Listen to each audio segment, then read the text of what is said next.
大家好，我哋今次6日嘅旅程係去四川嘅成都，香港出發，坐飛機大約2個幾鐘。第二朝一早，我哋就去成都大熊貓繁育研究基地。我哋冇預計到會塞車，所以去到已經好晏，排咗2個鐘頭隊，想去睇頂樓望紅花花。點知排到去，花花入咗內場，我哋啱啱排咗喺博主阿秋嘅後邊。佢好肯定咁同我哋講，排多一次，到時加餐一定見到。好多謝阿秋，如果唔係佢，我哋唔會好堅定咁樣排多2個鐘頭，就唔會睇到眼前呢一幕。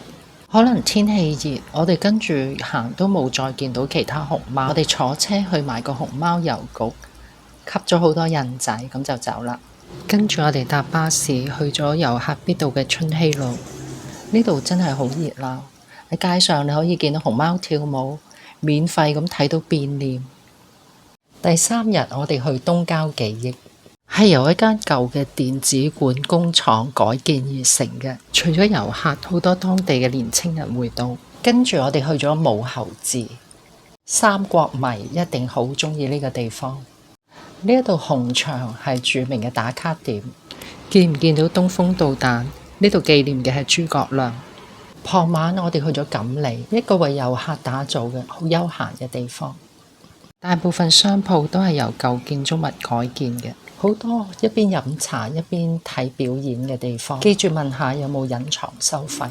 你揀咗一個純身體語言冇說書嘅，因為真係聽唔明。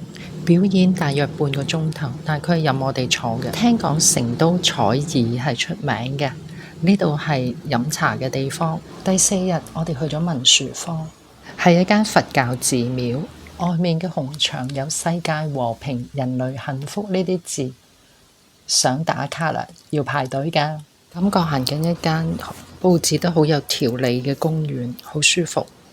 下一站我哋去咗寬窄巷子。顧名思義，佢有一個闊巷子同埋有一個窄巷子，遊客可以影下呢啲別樹一格嘅相。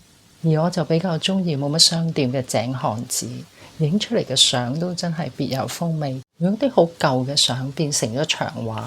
第5日係星期一，花花係休息嘅，我哋跟住休息，去咗逛商場，去一間新式嘅茶飲店飲咗2杯靚茶，跟住去咗賣茶葉。第6日一早，我哋又出發去睇花花。佢喺24年上任成都文旅榮譽局長，上過春晚。花花嘅知名度已經衝出國際。我見到好多唔同國籍嘅人排隊睇花花。最初我係見到佢俾其他同伴搶嘢食，同埋教極佢爬樹都唔識，好搞笑。邊有動物會扮鬼臉同同伴玩？